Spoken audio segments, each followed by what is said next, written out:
يا مساء الحب والسعادة على الناس الحلوة بزيادة. لو أول مرة تشوفوني أنا اسمي كوكي، ولو عجبكم الفيديو ياريت تعملوا لي لايك. هعمل النهاردة طريقة حلوة خالص لسندوتشات البرجر، وهعمل برجر فراخ وكمان برجر لحمة. هعمل سندوتشات البرجر المقفول، لا لا لا مش المفتوح، يعني مش هجيب عيش بقى واحشي برجر. هعمل البرجر المقفول ده من اول العيش لحد البرجر، يعني هعملها بطريقة حلوة خالص، سندوتشات فاخر من الاخر، هتعجب الصغير وهتعجب الكبير. تعالوا معايا نشوف مكونات الوصفة دي. معايا 4 كوبايات من الدقيق، وهعايره مج الشاي العادي. معاها كوباية وربع من اللبن، ولو عايز التاني انا هزودها. معلقتين سكر، معلقة زيت، وقطعتين من الزبدة طبعا في درجة حرارة الغرفة، وربع معلقة صغنونة من الملح، وباكت 11 جرام بتاع الخميرة الفورية. في تكنيك انا بعمله حلو خالص عشان تخلي العجينة فلافي معاكي. بعمل ايه؟ الربع كوباية اللبن مع معلقتين من الدقيق بدوبهم خالص وعلى النار لمدة دقيقتين 2، بتطلع نفس العجينة اللي انت شايفاها دي. دي اول طريقة تخلي العجينة معاكي طرية وناعمة ومنفوشة على الاخر. هتجيبي طبعا طبق غويط، وهتحطي الدقيق بتاعك وتنخليه، لازم تنخليه، وهتحطي بقى المكونات بتاعتك: الخميرة والسكر والملح ومعلقة الزيت وكوباية اللبن. تقعدي بقى تعجني شوية صغيرين، وبعد ما تعجنيها لمدة دقيقة واحدة كده هتحطي العجينة اللي انت عاملاها على البوتاجاز، طبعا اللي هي عاملة زي ايه، عجينة النشا كده.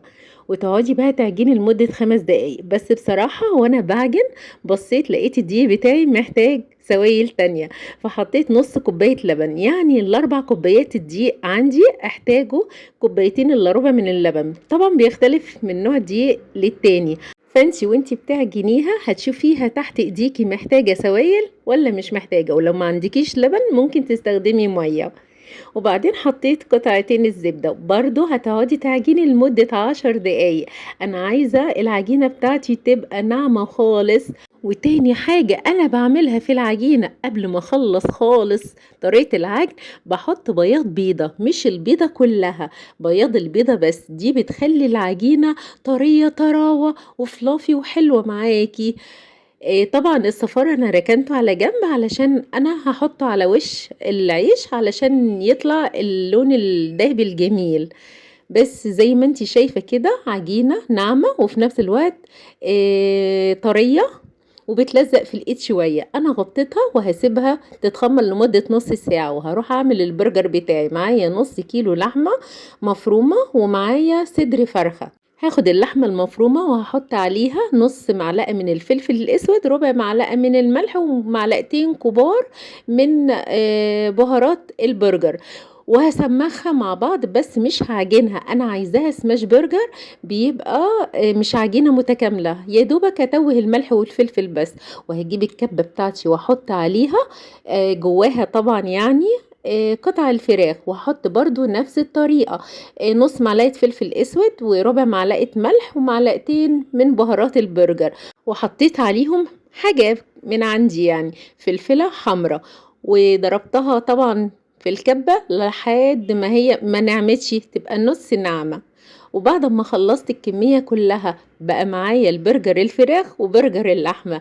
هعمل ايه بقى؟ هشكلها.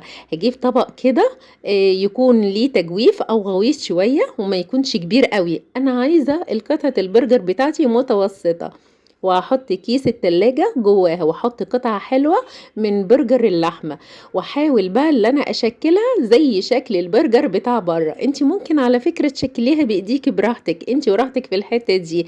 وزي ما عملت برجر اللحمة هعمل مع برجر الفراخ. برضو هجيب الطبق واحط جواه كيس التلاجة، واحط قطعة حلوة كده من البرجر بتاع الفراخ، واقعد بقى اشكلها لحد ما تبقى معايا شكل البرجر الجميل الخطير ده.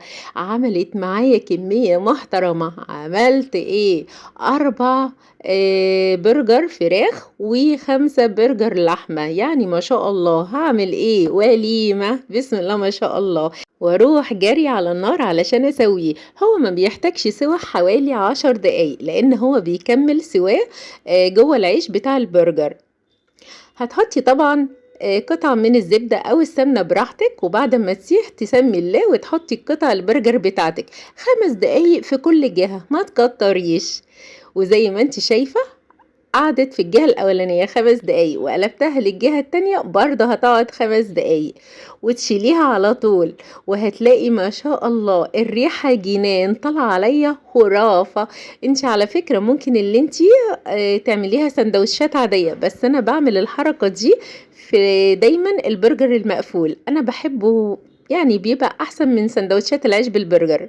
وعملت معايا الكمية الحلوة دي. هركنها على جنب. ونفس الطاسة بتاعتك معلقة زبدة سمنة، وعملت بصلتين جولياني كده، وهقعد اقلبها لحد ما تتحمر معايا وتبقى مكرملة زي ما انتي شايفة. هركنها على جنب واروح للعجينة بتاعتي بعد نص ساعة. ما شاء الله شايفاها عاملة ازاي؟ تحفة. هسمي الله واشيلها بقى وهبط من الخميرة بتاعتها علشان اعرف اشكلها. هعملها كده رول طويل علشان اعرف اقطعها. القطع بتاعت العيش براحتك بقى، عايزاها بقى قطع صغنونة كبيرة، بس انا معايا 9 قطع من البرجر، فلازم اللي انا اعملها 9 قطع من العيش. هتقطعيها بقى بالقطعة بالسكينة. بصي العجينة تحت ايديكي خطيرة، فمش محتاجة كلام. واخد القطعة الاولانية اقعد اكورها لجوه كده واعملها كرة حلوة. وبعد ما اعمل الكمية كلها وعملت فعلا زي ما انا قلتلك 9 كور. لو لقيتي كورة مثلا زايدة شوية ممكن اللي انتي تقلليها، المهم انها تطلع متساوية الى حد ما يعني. وعملت معايا 9 كور حلوين.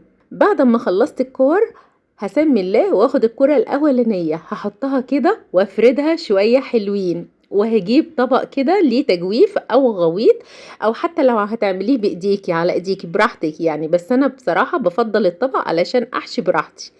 اول حاجة هحط شوية كاتشب، وبعدين الجبنة بقى اي جبنة شيدر براحتك يعني اللي هي بتسيح، او حتى لو جبنة موتزاريلا لو ما عندكيش، وقطعة من البرجر، شوية من البصل المكرمل، وشوية من الموتزاريلا. وتقفليها تقفيلة حلوة، تقفليها جامد لحد ما هقولك ايه، انا مش عايزة اي حشوة تخرج خالص، فتقفليها بقدر الامكان كويس خالص.